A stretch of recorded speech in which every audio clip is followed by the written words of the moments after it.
with these properties, obviously, when you say D, you're fixing them up. Sometimes I notice things are rough outside. Like, how do you deal with a culture change of a property? So I was taught very early on that you cannot change a neighborhood, you can change a property. Yeah. So when I'm looking for these neighborhoods, I have a multi-level approach. I visit the properties at 3 specific times. Once at about 11 a.m., once about 6 o'clock, 7 o'clock, and then once at 2 a.m.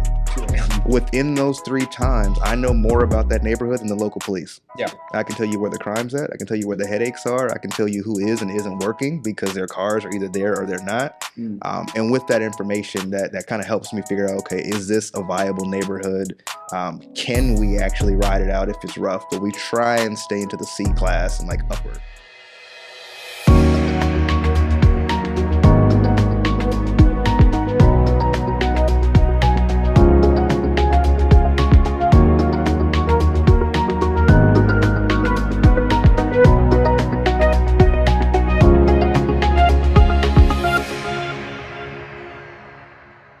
Hey everyone, thanks for tuning in to episode 22 of the Realized Gains podcast. I'm your co-host Jordan Lee, and I'm a lender that's licensed in about 6 states, based in Portland, Oregon.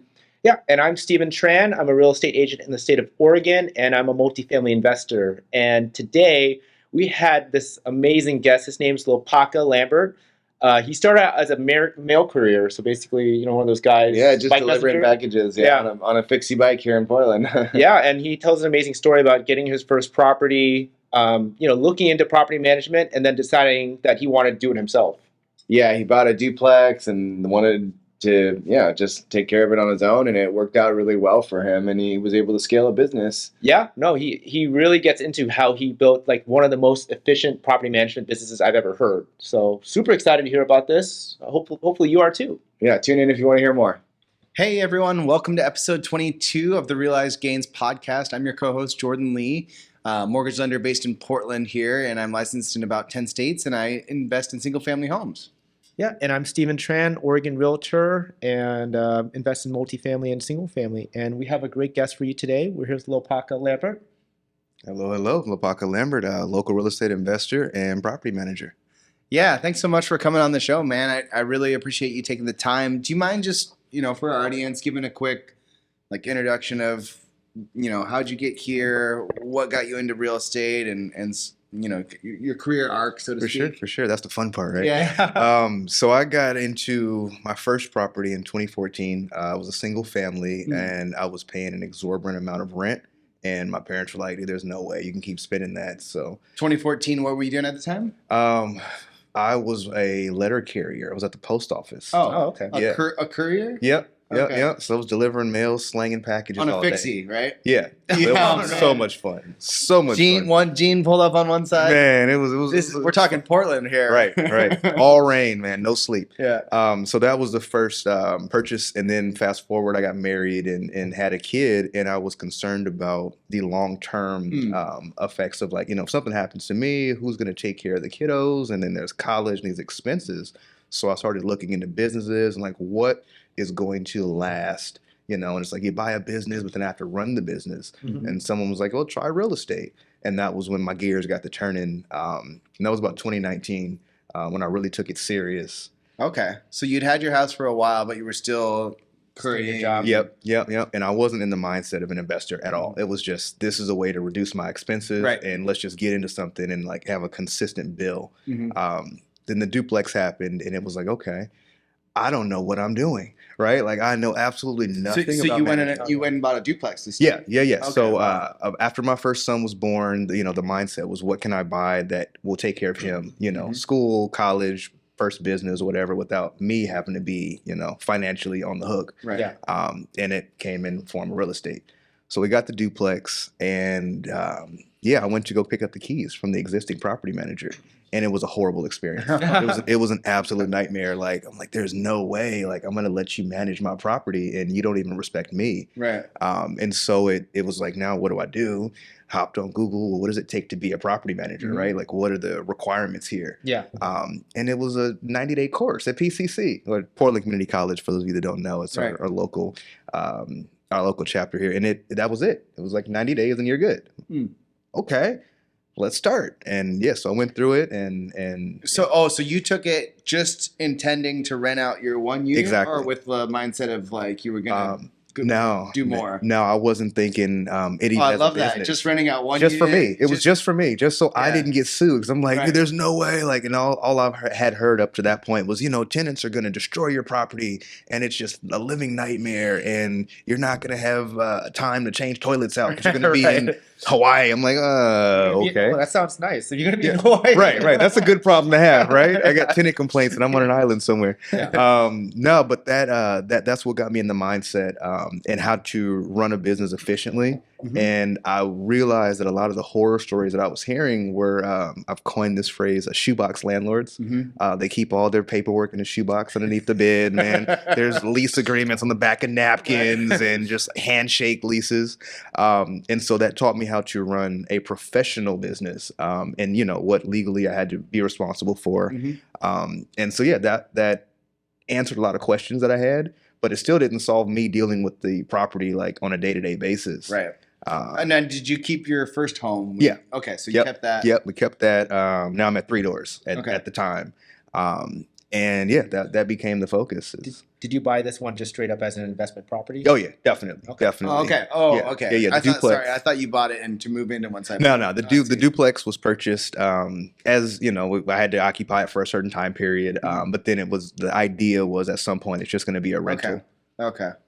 Got it. And did you do an FHA loan? Yeah. And put Yep. what, 3.5% or 5%? It was 3.5% down, and I wasn't actually buying in that season. Right. And what happened was Wells Fargo came around and said, "Hey, we have this LIFT grant, and if you can apply on the website in enough time, you may qualify." Well, the website crashed because there was like 300,000 that people. thing is so hard to Yeah, get. it was a nightmare. Yeah. And so what they said was, "Hey, anyone in the state, if you go and stand in line at the Expo Center, we're going to have an opportunity for you to get access to that capital." Mhm. So from midnight to 9 a.m., I stood outside for those of you that aren't in the Portland area, it's very Holy wet. cow. So it was drizzling, it was 30-something degrees, and we was out there for 9 hours. And I was the 25th person in line, and everyone in that top 100 got the capital. Oh, nice. And that was a How much- $20,000 grant towards down Hey, that's payment. a good hourly rate. Come on, man! For 9 9 hours for 20 grand, I've done a lot more for a lot less. So Yeah. it ended up working out. And due to where I bought, it didn't qualify for the down payment, but it came off purchase price. So it was still, okay. like equity in the deal. But then I had to go figure out, down payment and sold cars and everything in my house. But I made it work, man. I made it work. Nice. Okay, that's great. And so now what? You started property manager. Are you still working your courier job too? No. God, I got out of there as soon as I could, man. I ran out flying out of that place. What was the transition? Did you get the duplex and just? No. I actually Because that wasn't enough to cover everything. Right. I transitioned out of that job not too long after I purchased my home, and then I opened my home as a foster care home. Oh, okay. So throughout those seasons, I've provided housing to youth that the world is kind of like pushed to the side, and so it's been super rewarding, and it's definitely one of my passion projects. But being able to provide housing in a weird way, I was kind of providing housing without knowing I was providing housing. Yeah, no, Kinda like totally. house hacking with the state in a sense. Yep. Yeah, and the state gives a pretty steady. Mhm. rate Yeah, it's a for that, stipend. right? Yep. Uh-huh. Yep. Is that tax free too, or something? Or? It depends on how it's structured. Okay. It's kind of Yeah. up in the air depending on your situation. So. Oh, okay, nice. So you were doing that, and then you were doing the duplex, Mhm. and then how did you make the full transition? That was kind of like so after we did the duplex, then I'm like, all right, I kind of like how this works. Right. Then I'm like, well, what can I scale up next? And then I'm on the commercial tip. So now I'm like, Oh, okay, well, what okay. is it? How many doors does it take for me to replace an income if I had to? Mm-hmm. Obviously, how many doors X the Rat Race, Robert Right. Kiyosaki. And so my number wasn't too low. And so I'm looking over like how many doors it take to cover that. And it's about 100 doors. Okay. So the goal now shifted from I need to buy another property into how do I get to 100 doors? Right. 100 doors that you're managing or that you're renting? Own. Oh, that Yeah. you own and Yep. renting Or out. control. Maybe Okay. specific. 100 that we control. Got it. And so, and how are you, in what way are you building those? You said you were looking at commercial stuff? Mhm. Yeah, so the play with that is kind of taking the FHA framework where what's the lowest we can put down, Mhm. Yeah. and just offer it to other investors, and just see what makes sense. It's the numbers are in the deals, And once you make that cross from the fourplex to the fiveplex, Mhm. funding becomes exponentially easier to get. So I don't know if many people know that commercial loans, you're buying a business. Right. You're not individually qualifying your personal income to get a mortgage. It's a very different process. But if as long as it cash flows enough, then you're good to go. Yeah. What are you looking at for when you've been doing your pro formas? What are you seeing as the minimum down payment to make those scenarios work? Now that we've worked with hard money lenders and non-QM, non-qualified mortgage lenders, a lot of their down payments are in anywhere from the 15 to 25% down range. Okay. And So you're still coming in with a oh good yeah, chunk. yeah, you still have to have at least $100,000 on $1 million purchase. Right. But that's much easier to do, when the deal makes sense. Yep. Can you talk a little bit more about finding investors for these deals? Definitely, because it's been a traumatizing experience. It actually started with the duplex. So I'd never really asked from anyone for money, and for me, I'm kind of more of a giver than a receiver. Mhm. So it's very awkward for me to ask someone for anything.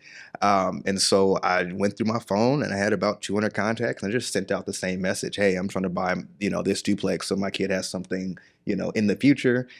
If you got $50, I wouldn't be mad. Like, is there anything that you feel comfortable contributing?"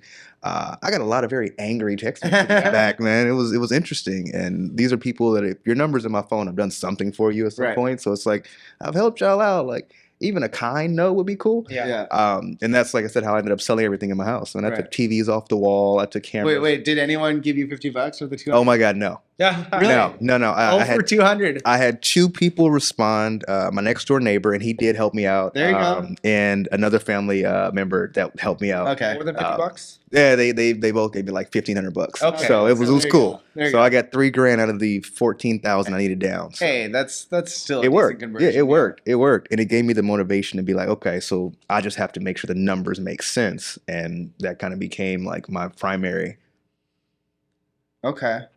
And so now, so back to Steven, what Steven was saying about how are you identifying investors To the now? commercial, yeah. Now it's not as complicated now because people are looking at the deals. But what I found was if I can educate someone on how to buy their first duplex, Okay. then when it comes time for me to purchase, well, I helped you create $100,000 in equity in your first duplex. So when I call you, like, hey man, I have a project that makes sense. Does it make sense to you? And so I have a couple people that I've helped get into an equity position.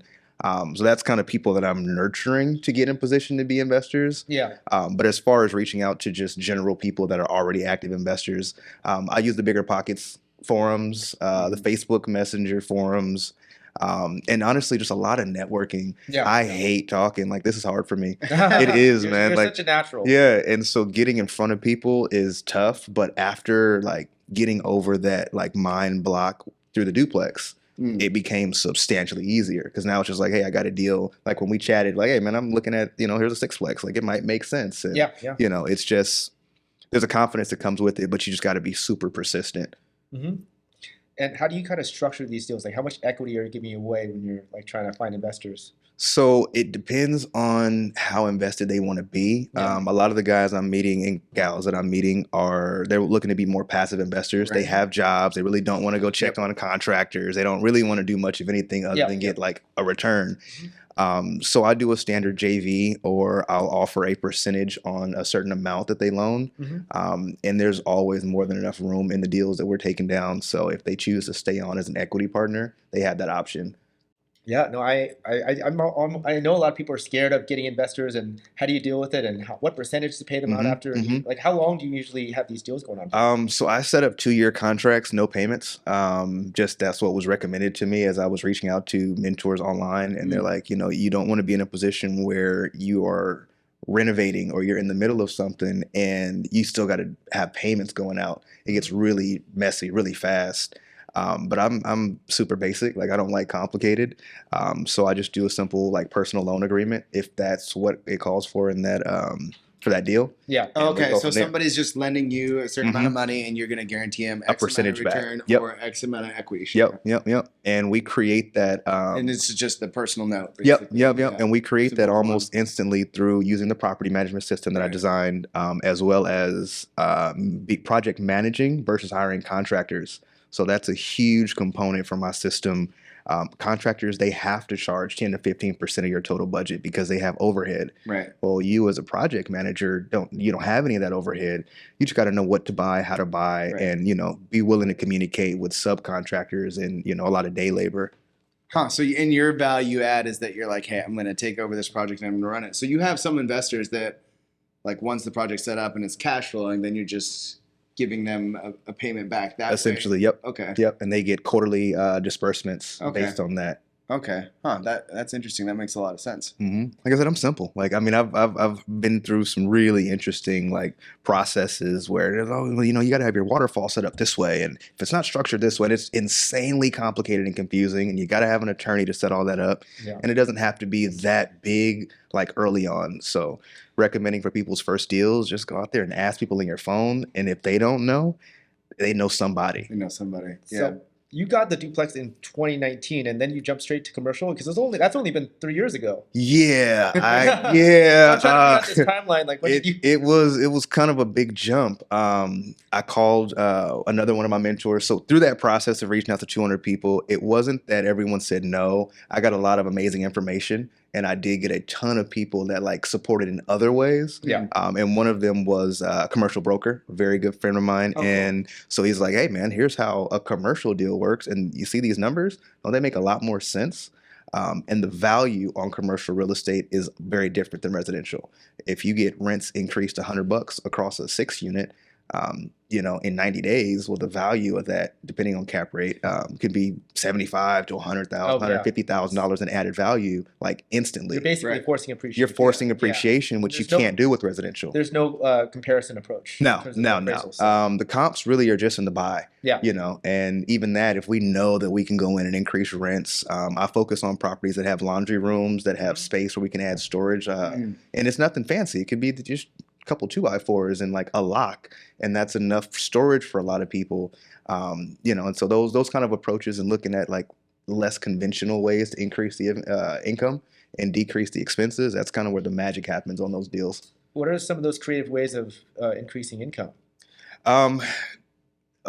Jeffrey Taylor has an amazing book, The Landlord Survival Guide. Mm-hmm. And when I read that, it changed everything for me. Really? He has an approach that he calls it, I want to say it's a 3-star approach. So he says 3-year contracts. Once you're with him that first year, you get a special gift, whatever it is. It could be a ceiling fan. It could be some added value in the home that makes your life a little easier. And so I took that approach. And so I use things like the Ring doorbells. That's an extra $15 a month. And you pay $100 for it to be installed. Well, I buy them in bulk for like $60. Yeah. So after 6 months, it's paid for itself. Heated floors. A lot of people don't do that. I'm very unique in that. I heat all my bathroom floors. And if you want that as a feature, all we do is take off the wall plate and throw the thermostat on the wall. And that's an extra $50 a month. Oh, because you have it installed. Exactly. We renovate as soon as we get keys. Okay. So as long as there's no one living in the property, we go ahead and renovate, bring it up to our standard. Maybe 1% of rentals in Portland have that feature. And those are typically the estates, like the estate super houses. nice, Yep. And so I looked at, and what I do for getting my game plan for rehab is I go to Street of Dreams and I go to custom home builders and I look at the very top of the market. And then I try to find ways to affordably integrate that into our residential world. That's brilliant. Yeah, I love that. And then, so that way you can kind of like tier up and, maybe someone got a raise at work or whatever. Oh, maybe now you want to add the heated floors or now you want to add the doorbell or whatever. Yep. And so we pre-equip these features. And then when you're ready for them, man, we pop in and hit a button. And how did you learn the construction trade or the rehab trade? Because I know it's one thing to buy, something that's like cash flowing and it's all set up and ready to go or new, but it's a totally different animal if you're doing value add, which a lot of time is kind of how you have to do these projects. How did you get to that point where you could comfortably manage a team? Or I'm still super uncomfortable. I'm gonna be honest. Like it doesn't get easier. Managing people is complicated. But it came down to the duplex. So I did not have a penny to my name. Like I said, I got the down payment money from Wells Fargo, and I scraped everything together I could for that. So I sure didn't have $1 for rehab. So I had to learn on my own. Like at that point, I had to get in there and install flooring. We had to paint. We had to learn how to patch drywall. We had to learn how to put in can lights. Right. And with that, we had to find the simplest ways. So I'll call it the DIY approach. Oh, yeah. You got to have DIY ways to get Right, some of this stuff knocked Just down. go on YouTube. A lot of hours on YouTube. Yeah, dude, that's exactly what it was. I watched a ton of guys on YouTube, and that was it. Just a ton of YouTube videos, and then just try it. And talking to the guys at Lowe's and Home Depot, man, they know, a lot of them know their stuff. They were contractors, a lot of them, and they're just retired and they want something to do. So. Right. Huh, interesting. And so do you use like one main contractor team now, or do you have a bunch of handyman type guys? So it started off as a bunch of handymen, and now they work pretty cohesively together. So now I can make one phone call and like they know how to delegate different tasks internally now. So you've got your own kind of personal team. And essentially they're all subs. I don't have a contractor. Saves you a lot of money. It's substantially like $30,000-$40,000 per rehab. And that's, partially where we get the return for investors is being able to, like, we know we can cap that in there and like kind of wedge in a discount. Because you have to do game plan every time. Exactly. It's just copy paste at this point. And can I ask, like, where are these units at, and what class were they when you started? Are they C class, B class? Because it seems like you're turning them to A class if they have heated floors. I mean, I'd love to be in A class.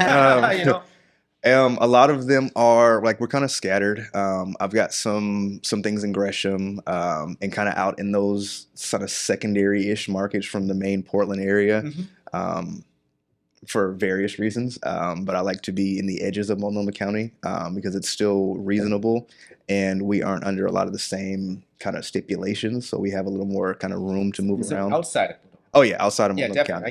County. I get that. Yeah, definitely. No, we know the issues of Multnomah. Yeah. And so that as far as building class, I try to buy D class properties that are in C plus, growing C plus neighborhoods. And I cheat, man. I look for Starbucks and Target. I'm gonna be honest. If there's not a Starbucks or a Target within a mile and a half, I don't want to be there. I had a buddy who only buys investment properties within a mile of a Whole Foods. Smart. Yeah, that's smart. I mean, they spend they're doing $100 million research already. Yeah, they spend $100 million a year to figure out what are the best growth tracks. What's the path of progress. So might as well piggyback on them. Yep. Stay away from Walmarts. Great deals, not great neighborhoods. Oh man, that's funny. So with these properties, obviously, when you say D, you're fixing them up. Sometimes I notice things are rough outside. Like, how do you deal with a culture change of a property? Definitely. So I was taught very early on that you cannot change a neighborhood. You can change a property. Yeah. So when I'm looking for these neighborhoods, I have a multi-level approach. I visit the properties at 3 specific times. Once at about 11 a.m., once about 6 o'clock, 7 o'clock, and then once at 2 a.m. 2 a.m. Within those 3 times, I know more about that neighborhood than the local police. Yeah. I can tell you where the crime's at. I can tell you where the headaches are. I can tell you who is and isn't working because their cars are either there or they're not. And with that information, that kind of helps me figure out, okay, is this a viable neighborhood? Can we actually ride it out if it's rough? But we try and stay into the C class and upward. And it's is their book of rents and everything, is that correct? Oh, never. Oh my God. Now back to those shoebox landlords, man. Exactly. 9 times out of 10 on the 4 or 5 complexes we try to take down. Well, yeah, and it's the unit 4 has been paying, on time every month. Well, show me a rent roll. Well, I don't really have one. I'm like, okay, then we can't really value this that way. So it gets a little dicey. It's funny, it's such an easy thing to set up too. Even if I don't have your system, I can go on apartments.com and set up a free account, and it's just all there. They can pay online, and it's so painless. And but that for us as buyers, that's kind of where our hidden gems are. When you're working with the shoebox landlords, because their systems are so crappy, a lot of times you can go in and find instant value. Yeah, and they scare other people off. They scare landlords who are like, I need all my paperwork. I need everything to be perfect. Right. So that in a sense, it kind of puts us in a bit of a niche pocket. Yeah. Realistically, if you're 5 units to under 25 units, you're kind of in the mom and pop realm anyway. So you're more typically gonna see really, really bad record keeping. If you're lucky, you'll get a husband and wife, and the wife was super anal retentive and kept notes. But most of the time, you're making your own. And I don't trust pro formas, so that's like, No. yeah, I mean, yeah. Yeah, I've just looked don't at so many trust them. performers. I was like, yeah, I don't think this is gonna really make Yeah, this it's a much money. suggestion. It's more of like, hey, in the perfect world, it could be worth this. Right. So you Not really exactly gotta an uninterested party that's giving you the performance. typically, but you just got to do your own expenses, and that's not hard. You know, you call the trash company and say, hey, give me an idea of what trash pickup looks like in this area. I call the cable, or not the cable. I call the power company. I call the water company. They can't tell you account specifics, but they can give you a ballpark. Right. And you just go through your list and you make your own. And I've sat on the phone with property managers and like, here, listen, let's go lease by lease and tell me what the income is. And that's how I make my own profit and loss statements, because theirs are usually like non-existent or horrible. Right.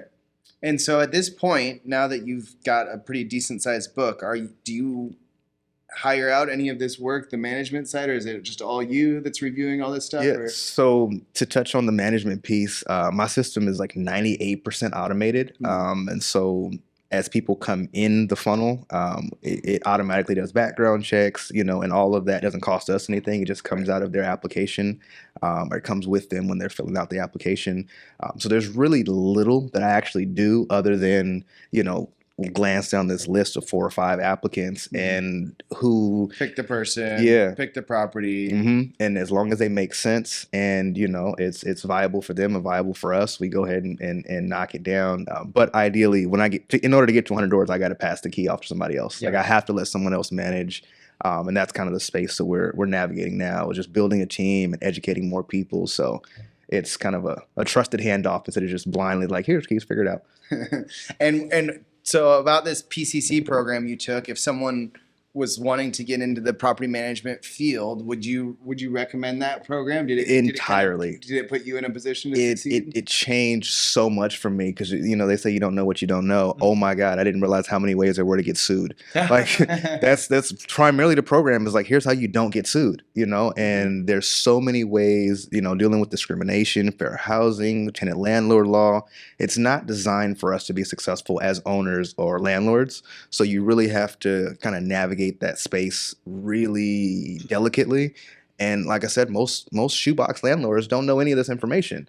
And they've been our landlords for the last 20 years. Well, and that's what I always tell people that are kind of worried about that piece is like, hey, you know, when something's a little bit more challenging, it creates opportunity, right? Definitely. Because there's a lot of people that don't want to be doing it, doing what you're doing. And so there you go.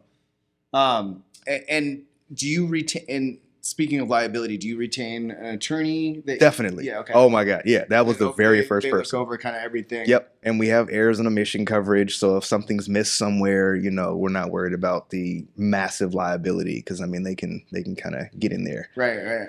So Can I ask, have you had any, you know, legal issues with your tenants or anything, or any evictions or anything that's tough? Not at this point. Again, we're so like specific with the people that we rent to, and all my properties came with tenants, so I haven't had a whole lot of like hunting that I've had to do. Okay. So that's an interesting handoff.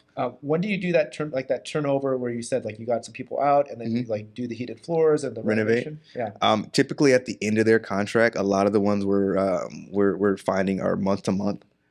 And so if it makes sense for the family, you know, we'll give them a little extra cash for keys. Yeah. So, you know, that's still the go-to. Because at the end of the day, I never want to displace anyone. Sure. And so I want to ensure that you and your family can go on to whatever the next success is for you. Very few landlords have that mindset. They're like, get the hell out and just, it is what it is. Yeah. But that makes a pretty big difference. You know, here's a little extra for you guys and, you know, you're good and we're good and they're happy. A lot of times they're happy. Yeah, they get a little bit of money, and then you're basically gauging like I could raise my rents like substantially. Substantially it's usually massive. Yeah. And how do you do that calculation of like whether it's worth it to renovate to raise rents that much? Like let's just say it's going to go up $500. Is it worth it to renovate for you? So that comes back to our DIY renovation approach. It only costs me about $7,500 to renovate. Wow. Anything under 1,200 square feet. So it's a 2-bed, 1-bath. Oh yeah. I need your contractors. I got you, man. I got you. I'm a wealth of knowledge, man. I'm here for it. But that helps a lot. You know, most people are spending that on the kitchen. Yeah. You know, and that's that's the entire house. So that's kitchen, bathroom, paint, flooring, trim, can lights, all the above. So this $7,500 includes like brand new cabinets and everything. Everything. And countertops. Everything.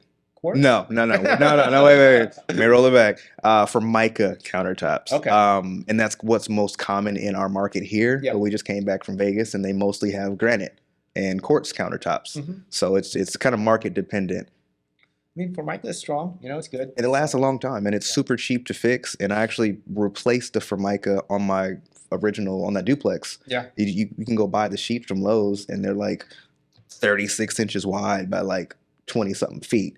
So you can do an entire house for $300. Oh wow. Yeah, crazy. yeah, That's yeah. crazy It's to super think about. simple. And how do you just cut it? Did you have to have Yeah. a special tool to cut No. it, or anything? No, razor blade. You just do it all yourself. Yeah. Razor blade and a router to keep the edges clean, Yeah. and that's it. Wow. Nice. I gotta give that a try. I Yeah, think the last one I bought quartz countertops, and I was like, oh, this is so expensive. yeah. I when I do my renovations and I am doing quartz, I go remnant pieces. I'm gonna go to the granite warehouses, and I'm gonna look through and show me what's broken that still fits. Yeah. And we may modify cabinet sizes to make it work.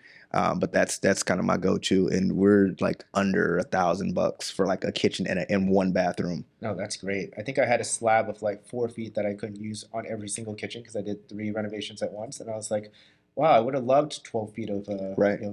quartz slab. Yeah. Yeah. So what's kind of the long-term plan or goal, or where do you see yourself in the next sort of 5 years? Wow, 5 years seems so far. Definitely surpassing that 100 door count. I see that as happening sooner than later. Mhm. And I primarily teach people how to buy their first multifamily, so that in itself I would like to see grow kind of substantially, just partnering with people like you gentlemen. And But you're not a real estate agent? No. Okay. no. So, but you just... I feel some type of way about agents. Yeah. But it's Really? not their fault. It's not their fault. It's how they're trained. Not all agents. Not all agents.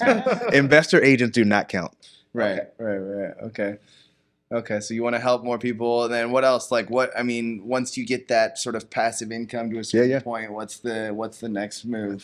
So one of the large ministries that I'm a part of, we teach youth multimedia and production. So we teach them how to do everything from photography, design, art, pretty much anything in the creative space. And I've been doing that for about 12 years Oh wow. now. So I would see myself probably directing that program full time, Okay. and just spreading that out to more young folks. So Nice. And yeah, if Stephen, you had any? Yeah, I was going to ask, like, obviously, I want to kind of hear your process. If someone was asking, how do I get started in real estate investing? Oh, What would you tell them? definitely. So somebody starting like completely green and knew absolutely nothing. I would say the best place to start is utilizing the Bigger Pockets calculators, and analyze 100 deals. Whether you're going to invest with someone or whether you're going to manage that, learn how to process these numbers and understand what some of these Do how 100 case studies. how does this affect that, and how does this purchase price affect the back end, because very few investors like process exit strategies. Mhm. And that's a huge component for me, is how do we dispose of the real estate if we're not going to keep it. Right. And just starting there, that's what I did. I watched a couple webinars and like, hey man, you got to analyze 100 deals. So I would analyze 100 deals a day. So you were forced to buy a Bigger Pockets Pro then? I'm definitely a pro member. I know. Yeah. Shout out to the Like- team over there. Yeah, I was going to say, they give you like 3 for free. Oh yeah, it was like an instant thing for me, and I was processing 100 a day. Wow. Oh, wow. Yeah, Holy cow. in different markets, just trying to learn. I didn't know what I didn't know, so I'm like, okay, well, how does this work? And it tells you a lot about, if you're looking specifically in one market, what are the building materials? What's the quality of the properties that like you're looking at? And it may not be granite countertops; it may just be Formica. Cool. My motto is refinish, not replace. Yes. So if there's wood, don't throw that away. It's super expensive. Paint it. Like painting a kitchen is $800 to $1,500 Yeah. in most markets. And you can add little hinges, little soft close hinges to those cabinets. Just new handles, everything was That's fresh. it. New handles, and now it feels like a $40,000 kitchen. And it didn't cost How you a bad lot. those cabinets are. Mine are pretty bad. Yeah, if they're that bad, you got to I toss got them. 1970s cabinets. It's so. probably time. Yeah, it's probably time. But if you're in that wave of like new-ish construction Yeah, that like the happened from 90s like stuff, the yeah. late 90s, like 2006, you're those are probably okay. Yeah, those Just are paint easy to them. yeah. You just paint them. Yeah. Same with trim. And save all your baseboard trim for window trimmings and things. But I mean, it's ugly to have the little 3-inch trim on the floor. But Yeah. that. And if you are going to replace it, that block trim from Home Depot is pretty cheap. Yeah. So Yeah. all you need to know how to operate as one of those chop saws. Right. Good. That's it. And I mean, you can buy one of those at the pawn shop. I bought all of my tools at the pawn shops, by the way. Oh, really? All of my tools. Yeah. Miter saws. Like I probably bought $40,000 worth of tools from pawn shops for like $8,000. Interesting. And what about, so are you only in Oregon then too, or do you have stuff out of state? Just Oregon currently, but we're looking Nevada, Texas, Florida, just because the purchase price is so much better and the rents aren't super far off. Right. And it makes sense to look remote. So I wouldn't recommend it for the first time investor because you got to really understand some of these systems and processes before you jump into that. But that's where things like my property management system come in play, where I don't have to do much, physically with the property. Once the renovation starts, I use Company Cam, which every so many hours, the contractor on site that day or the sub on site that day has to just submit what they did. Okay. So I can be in Tahiti and I'm getting updates like, the painter painted 3 rooms. Okay, the kitchen cabinets have been painted. That's super nice. Because I mean, you might be there and they won't give you those updates. Right, You have to ask for it. Right. So I require that of my subs, and they were most of the time people are okay with that. If they can operate a cell phone, they can click. It's an app. It's Maybe really the first simple. time they use it, they might be annoyed. But and there's a phone number they can call to figure that out. Like, don't call me because I'm not here for that. Call them. I'm drinking. Right now. Come on, man. I'm on Mai Tais, man, and beach body season. Like, what are you talking about? Oh, that's great. Yeah. Well, I mean, if people are trying to get a hold of you or find you, how can they find you? So I can be reached either at our website, platinumrealtypdx.com, or our office number, 503-205-3797. And you can text us, call us, leave us messages, and we're here to help the next generation of investors get into some stuff. That's great. What about Instagram? Do you live on Instagram? I'm and not kinda on the show your socials. story? We're not on the socials. And one of my business partners is a social media coordinator, and she's just like hounding it into me. Like, there's no way this is you have to do social media. I'm like, all right. I've never been a big fan of social media, but it opens a lot of doors. People would probably like to see your remodeling. Yeah. Your before and after, and kind of hire you to do it. Hire you to do your social. Yeah. media. Well, we are. Yeah, that's what we're working on now say, because so- I'm not good at it. But it's critical. Another one of my business partners. He's for fundraising and capital. And to be honest, I've fundraised and when I was online, and it makes a huge difference because it's not as common to come across like-minded people anymore. Yeah. It's almost always going to be on socials. So it is critical. You got to be on the socials. You got to blast it out there. Yep. Brandon Turner, freaking David Green, all those guys blast their syndications and everything. Right. Everywhere. So we're ready for you to be on. Hey, I'm on the way. social. Look, by the next episode, I'll be on the way. 50 doors in. All right, great. Okay, I'm ready for that rehash. Well, thank you so much, man, for coming on the show. We learned a lot. I really, really appreciate your time, and looking forward to the next one. Definitely. Thank you guys. Glad to be here.